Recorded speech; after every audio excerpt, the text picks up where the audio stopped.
Austin Faith Dialogue, a public affairs program at the crossroads of religion and life. A series of programs highlighting the social and cultural interaction between the worshiping and larger communities in and around the capital city. Austin Faith Dialogue is brought to you by the Austin Area Conference of Churches in cooperation with KTBC.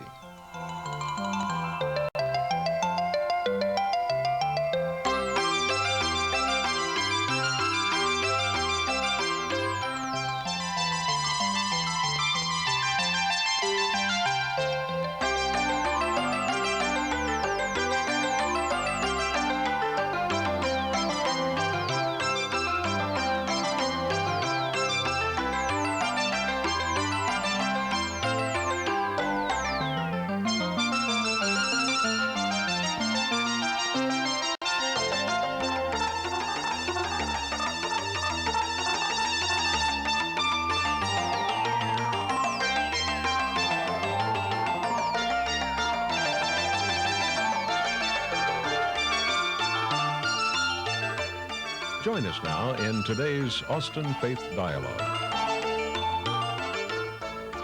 Hello, I'm Richard Thompson, pastor of Central Presbyterian Church, and your host for today's Austin Faith Dialogue, brought to you through the Austin Area Conference of Churches. Our topic today is the making of ministers, seminaries in Austin. Now, after hearing that title, it may come as a surprise to some viewers, perhaps, that this city serves as home to no less than 3 centers of theological education. The first of these was founded here in 1902, Austin Presbyterian Theological Seminary, located at 100 East 27th. 60 years later, the Episcopal Theological Seminary of the Southwest was established at 32nd and Duval. And in more recent years, Lutherans have provided programs for divinity students through the Lutheran Seminary Program of the Southwest, whose Austin location is on the Episcopal Seminary campus. The Christian Scripture makes a comparison between leaven in the loaf and spiritual influence, whereby a relatively small ingredient may have a disproportionate effect on the whole. The number of faculty and students at any one of these institutions, or all of them together, doesn't constitute a high percentage of the local population. And yet these theological centers have a significant impact on the greater Austin area and have in turn been influenced by their social surroundings. Today we will explore the development of ministers in the making in Austin, the interaction between the seminaries and the city, and possible future relationships. Our guests will facilitate this exploration, and we are privileged to have Dr. Bill Hedrick, Vice President for Development at Austin Presbyterian Theological Seminary, Patty Lubin, a senior at the Lutheran Seminary Program in the Southwest, and the Very Reverend Durston McDonald, Dean of the Episcopal Theological Seminary at the Southwest. I welcome you all and look forward to having you share with us first, Bill, if you could, just how it is that the Presbyterians happen to have this theological institution in Austin. It was a very conscious and very deliberate choice to be close to the University of Texas. Decision that was made in 1902 and again in 1905 to be close to this, even at that time was claimed going to be a major university.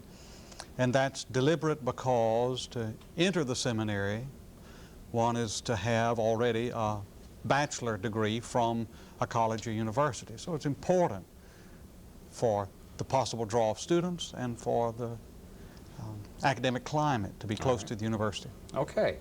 And in terms of the Lutherans being here, Patty, how did that come about? Ours was an action taken by the National Church, the American Lutheran Church at that time. It was a directive to the seminary in Dubuque, Iowa, Wartburg, to establish a program which would facilitate a program enabling Hispanics to do ministry.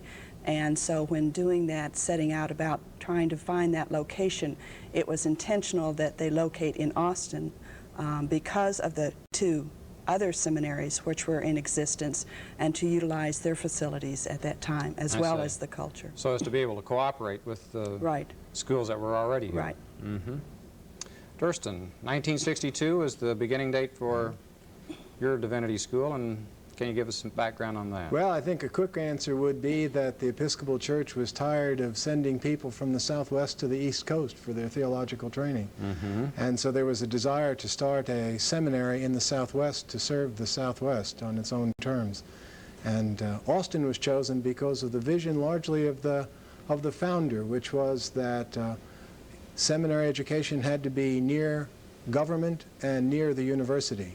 Christians live their life in the world, and they want a theological education to be in touch with both government and with the university. I see. So it was the fact that Austin is the state capital provided an incentive, as well as Very important. UT being here. That's right.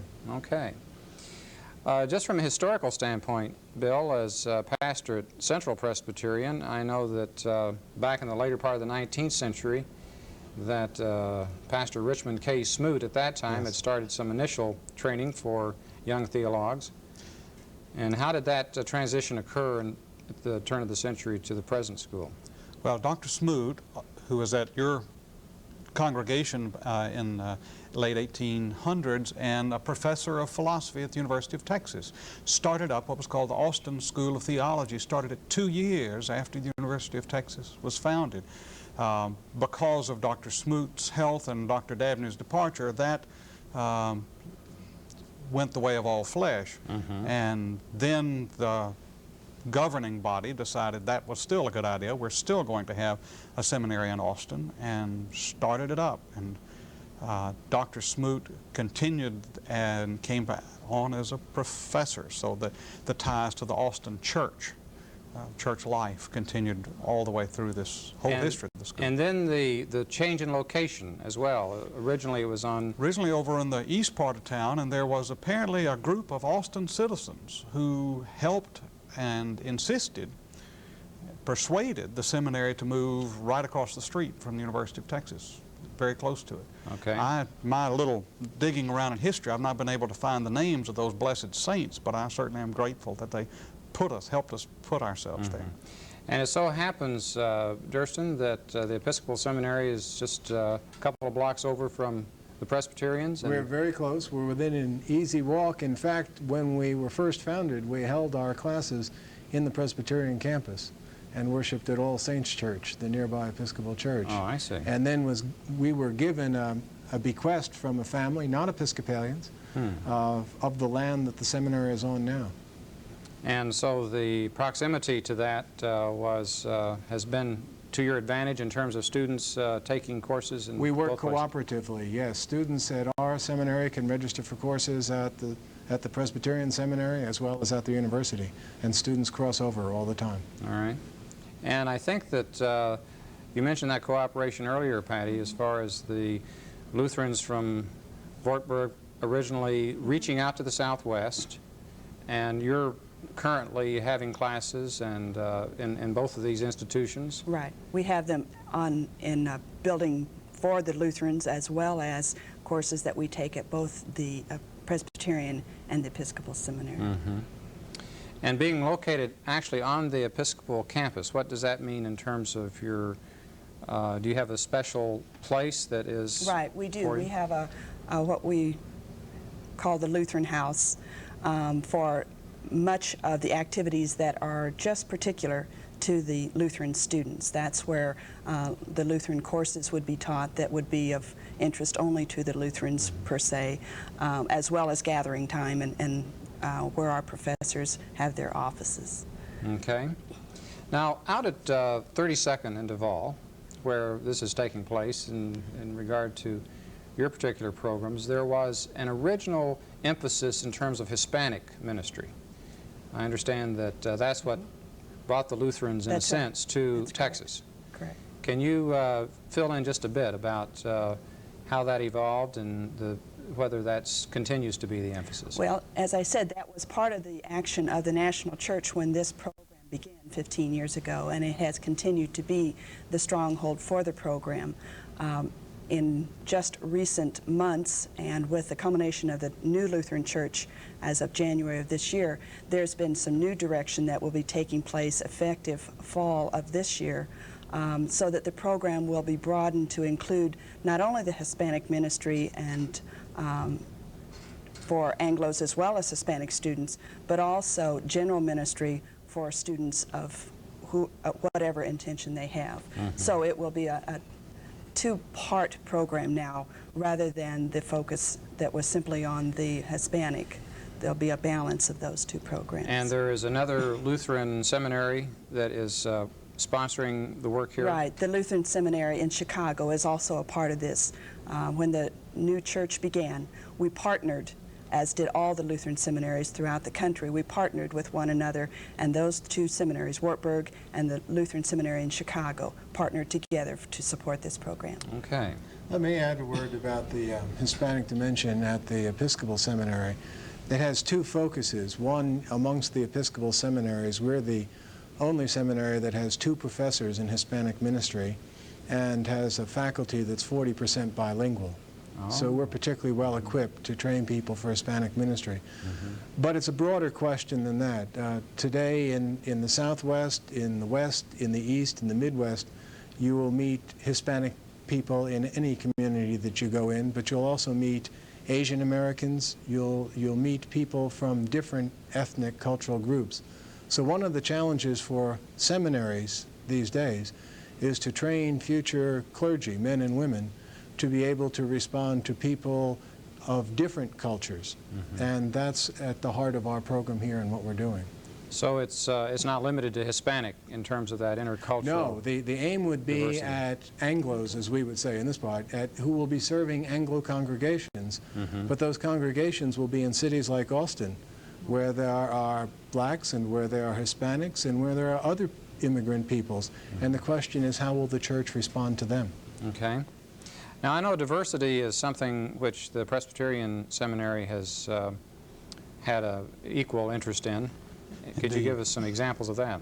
Well, the thing that occurred to me as Durston was talking was the added flavor that is given to a seminary by the presence of international students. And we have 2 this year, we'll have 3 next year, and that is, I think, an important witness not only to those international students who come here for a time and then return to their country, but to, as Durston was saying, the students, Anglo students who are here and may never serve outside of Texas, if such were ever the case, who have had that exposure over a 3-year period to a number of international students. One instance of the kind of diversity that's here. All right, well, let's take the example of what the students are doing in Austin as distinct from, you know, what happens afterwards while they're here. The faculty, while it's here on a longer-term basis, what impact can you give us actually in regard to any of your institutions as to what difference it makes that Austin would have these theological institutions here? Well, I think we could each comment on it. I think the main difference is in terms of a ministry that our students do in the city while they're students here. As a part of their program, as a part of the theological training, they're involved in different ministries within the congregation, Okay, such the as? community. The agencies that they're a part of as what might be called field work, or they're also involved in programs as a part of what we call our clinical pastoral education in hospitals. All right. Those are 2 distinct areas. In the hospitals, all of you have students who are working in one of the hospitals in Austin. Yes. Right. I We will think. have, between us, we have students in St. David's, Seton, Brackenridge at least, And Austin State Hospital. and That's Austin correct. State Hospital, and the Brown School, which serves mentally disabled and brain damaged people in particular. All those institutions will have students serving as chaplains, not just being trained, but actually doing ministry to people. We would Fulfilling that role. a student chaplain on 1 week last summer had 9 deaths while that person was on duty at night, and ministered to the bereaved families and did the funerals. And that's a normal kind of experience. Baptisms, emergency baptisms, etc. But those are very Okay, real so roles. that's a real advantage from your standpoint to have a community like Austin in which students have this sort of outlet. That's right. I mean, this is more relevant in a sense than some of the books that they're going to be reading, and at least give I some... would say so, yes, that practical experience. The Yes. student agrees. Yes. To put it the other way around, it'd be very difficult to imagine how a seminary program could have anything like that kind of impact if it were not in the middle of a city correct. That's right. and not also next to a university. All It's right. very difficult to imagine that. That's right. Okay, well, I think that I would sense perhaps, Patty, in terms of your life experience, that you're looking for practical applications. Right, that's For faith. extremely important. Correct. I mean, your goal is not to go on and get more advanced degrees to eventually teach theology. My children told me I'm too old to do that, so All right. How old are your children? they're 13 and 16. All right. So they are already wise in the ways of the world in that If one were regard. to ask them, they would say that, yes. Uh-huh. And you are more and more, I would say, prototypical, as I understand That's right. the age of students in There seminaries. is a trend toward second career students now. Each of these seminaries have a large percentage of their students who are second career and whose average age of students is in the 30s now, as opposed to those coming right out of undergraduate work. Mm-hmm. What's the average age in the other two Average schools? age at our seminary is 37 and a half this year, and we have a seminarian coming next year who is 62 years old. I see. And ours is roughly the same. The average age of entering students is 32 to 33, and we have our students who are 60 and who have graduated. Third career. Yes, that's right. career. Third career. Third career. I'd say that this brings to mind one of the competitions between the schools, I understand, has become something of a tradition. And that's what's called the Polity Bowl. Oh, yes. And I mean, when the Longhorns are in a bit of a slump as far as football, what happens in this Polity Bowl? Then the Episcopalians will play the Presbyterians and help their morale by allowing them to win. And we Presbyterians certainly do appreciate that morale I boost. see. You accept the victory. Huh? Yes, we have not yet turned it down. Well, I think that as people who are viewing this program today may be learning, perhaps for the first time, about the presence of the theological schools here and what difference it makes in regard to several of the programs and ministries that you've mentioned. Let's go back just for a minute to the Hispanic aspect, because I think that it probably is no accident that these schools are close by geographically to the undergraduate program and the graduate degree that's offered at UT in Hispanic Studies.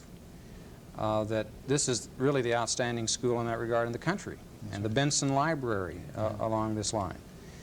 Can you give us some examples of how there is a crossover from the divinity world into the university world in this regard, to take advantage of those? Well, one way we've taken advantage of it is that we've found one of our best faculty members as a graduate of that program. Dr. Ingerson has come to us from the University of Texas and is now on our faculty.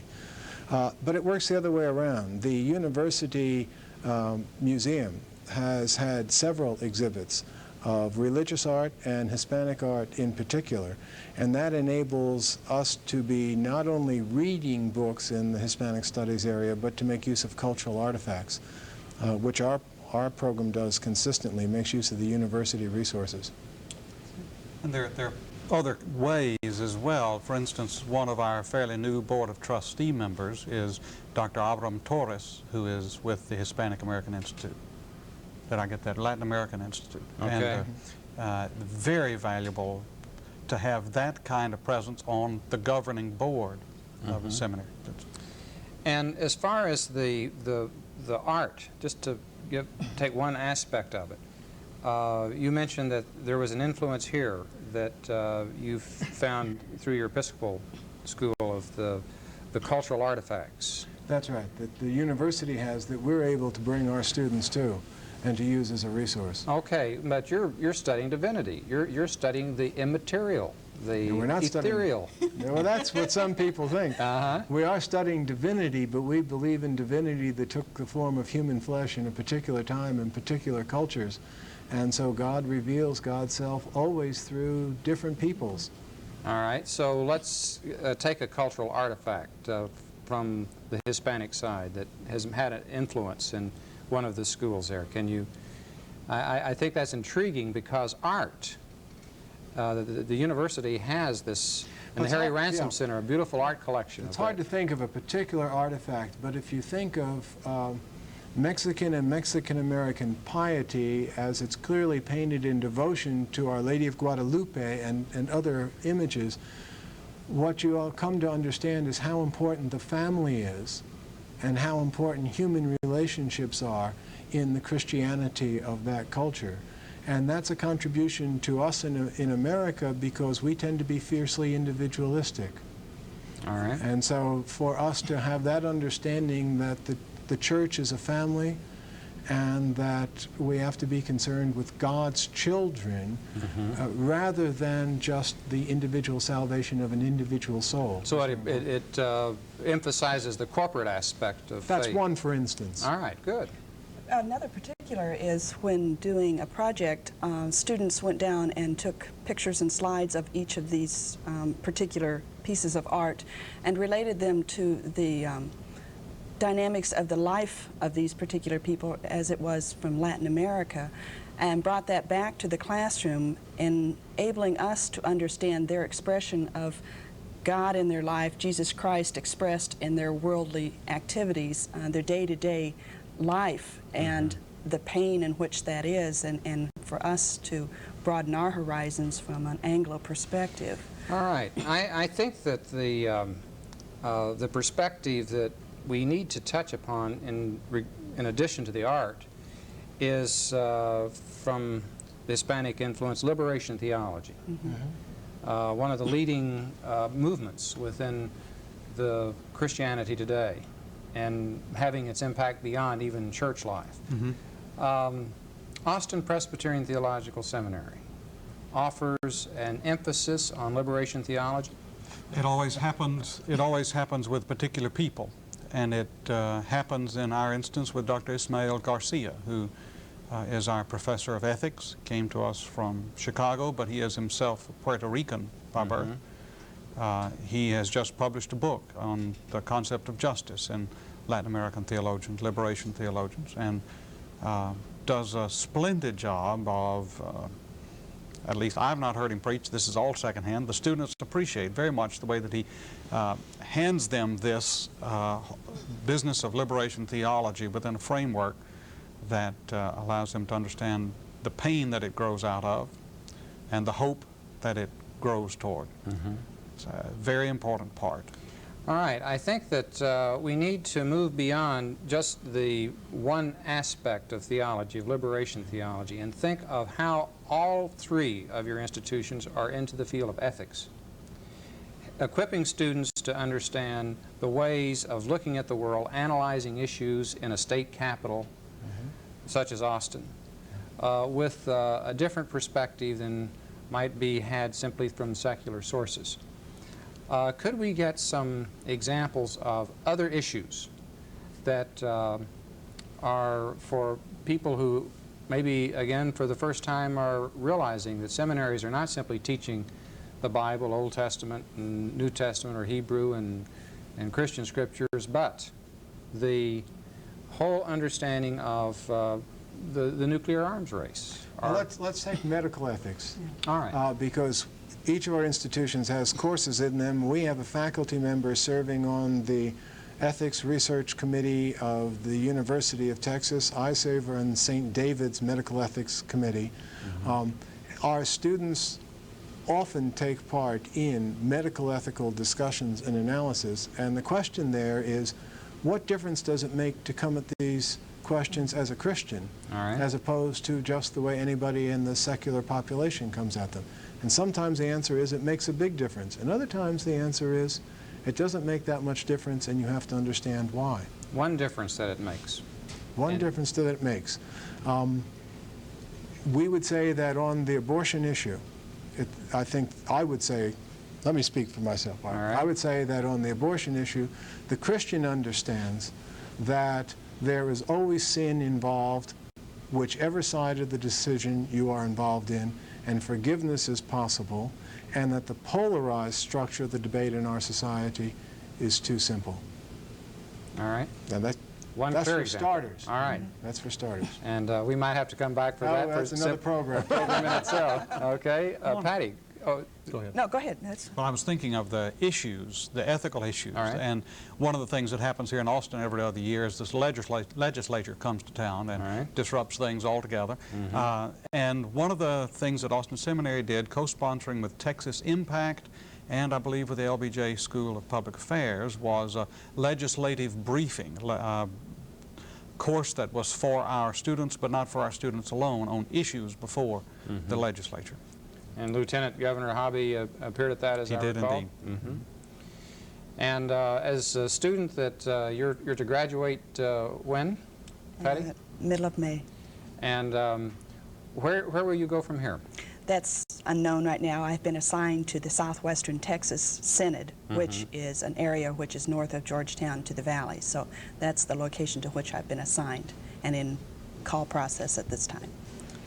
And as far as the future, as you see it for Austin and the theological schools, where would you think that we might be after the turn of the century as compared with where we are now? Well, that's hard to predict. I'd rather answer it in terms of what potential does Austin have for the seminaries, and what could we do that has some promise for us. I think that the LBJ School of Public Affairs, the government both provide opportunities for internships and for learning about what makes the city and communities tick, because all of our ministers are going to be placed in towns and in communities, and to come to an understanding of that will help them be better clergy.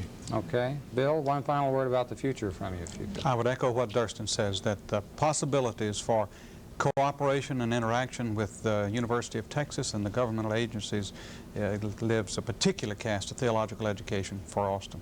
All right. Well, I'd like to thank you all for your insights and your sharing of this information with us on this particular series. And I would like to extend thanks to Bill Hedrick from the Presbyterian Seminary, to identify you once again, and Patty Lubin from the Lutheran School, and Durston from the Episcopal Seminary of the Southwest, and for helping broaden our view of the impact which these three theological institutions has on the greater Austin community, and it in turn having on the schools. On behalf of the Austin Area Conference of Churches, I'm Richard Thompson, inviting you to be with us again next week for the next in our series, Austin Faith Dialogue. Good day.